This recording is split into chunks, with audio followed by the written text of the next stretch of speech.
दोस्तों इस तरह के जो भी आपके 25 वाट 35 वाट जो भी आयरन होते हैं, तो क्या होता है कि कभी कभी हमको क्या होता है ज़्यादा सप्लाई मिलती है, जैसे हमको 220 210 चाहिए, 230 तक होता है तो काम चल जाता है।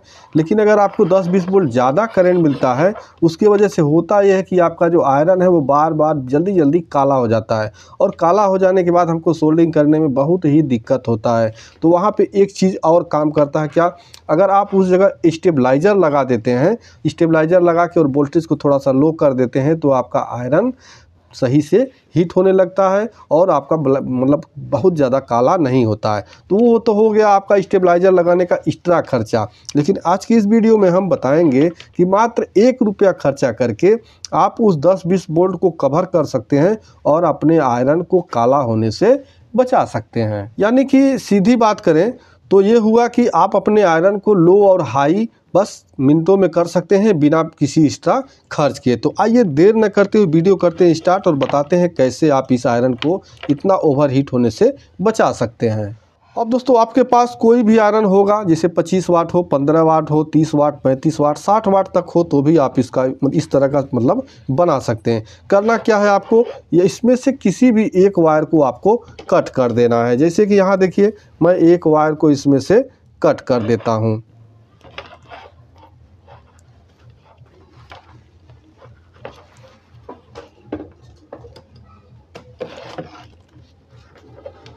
एक वायर को कट करके और इसका जो वायर यहाँ थोड़ा थोड़ा आपको इस तरह से छील लेना है, क्योंकि फिर आपको यहाँ जोड़ने में सुविधा हो, इसके लिए इसको यहाँ पे इस तरह छीलना पड़ेगा। तो अच्छी तरह से यहाँ पे मैं सोल्डर लगा देता हूँ। अब दोस्तों इतना कर लेने के बाद अब आपको ले लेना है एक स्विच। आप देखिए कि स्विच किसी भी तरह का ले सकते हैं, आपको सेटिंग करने का जो व्यवस्था मिल जाए, इतना बड़ा भी ले सकते हैं रॉकर, ये छोटा रॉकर, मतलब जो आपके पास सुविधा हो वो ले सकते हैं, ठीक है। तो मैं छोटा वाला रॉकर ले रहा हूँ, क्योंकि मेरे पास कोई बड़ा डिब्बी नहीं मिला है।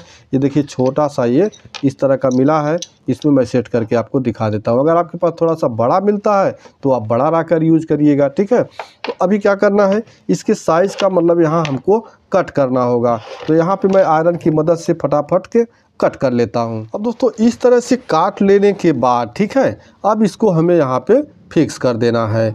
आप जैसा भी बनाएंगे उसमें इसको अच्छी तरह से यहाँ पे फिक्स कर देना है, ठीक है।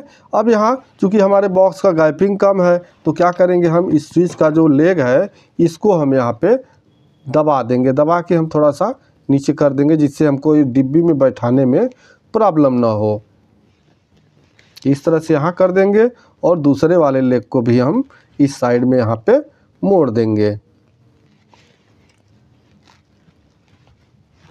तो कुछ इस तरह से हमें यहाँ पे मोड़ देना है। अब मोड़ देने के बाद अब आपको लेना है एक डायोड। ये डायोड हमने लिया है 1N4007। अगर आपका 25 वाट 35 वाट तक का आयरन है तो आप 1N4007 लीजिएगा।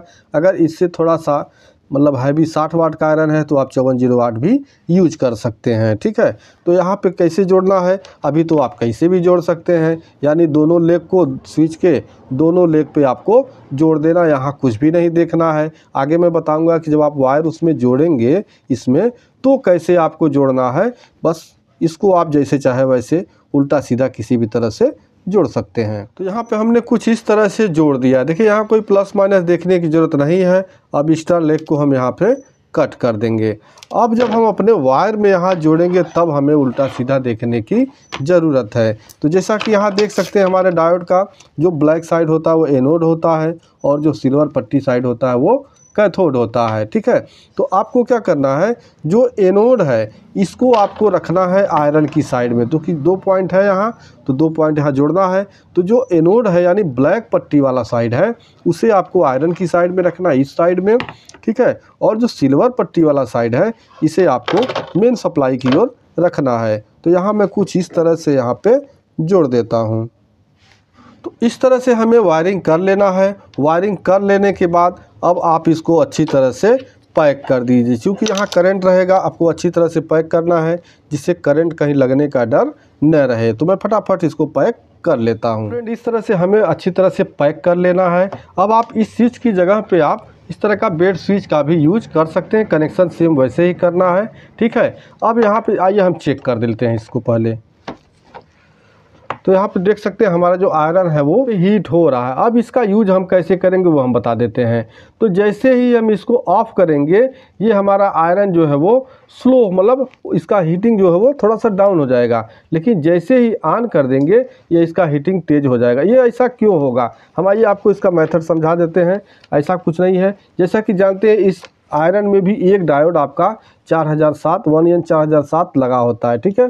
तो दूसरा डायोड हम यहाँ लगा देंगे। तो एक यहाँ डायोड लगाने से क्या होता है, इस थोड़ा सा सप्लाई हमारा कम हो जाता है, 10 वोल्ट 5 वोल्ट जो भी कम होता है कम होता है। तो जब दूसरा एक डायोड और लगा देंगे तो उतना ही सप्लाई ये भी डाउन करेगा, ठीक है। कोशिश ये करिएगा कि जिस वायर में आपका डायोड यहाँ पे लगा हुआ है उसी वायर में डायोड आप ये भी लगाएंगे, ठीक है। तो वो आपका अच्छा वर्क करेगा। नहीं तो ऐसा हो सकता है कि अगर आपका इंडिकेटर कहीं एलईडी वाला इंडिकेटर होगा तो एलईडी नहीं जल सकता है, दूसरे वायर में लगाएंगे तो, या आपको सप्लाई भी प्रॉपर ना मिले तो आयरन ही ना गर्म हो तो फिर आप उल्टा पुल्टा कमेंट करेंगे, ठीक है। तो आप कोशिश करिएगा जिस वायर में यहाँ पे आपका डायोड लगा हुआ है उसी वायर को कट करके यहाँ पे आप इसको लगाइएगा। वीडियो पसंद आया हो तो वीडियो को लाइक कर दीजिएगा, चैनल पे नए हैं तो प्लीज़ चैनल को सब्सक्राइब कर दीजिएगा। मिलते हैं नेक्स्ट वीडियो में, तब तक के लिए नमस्कार।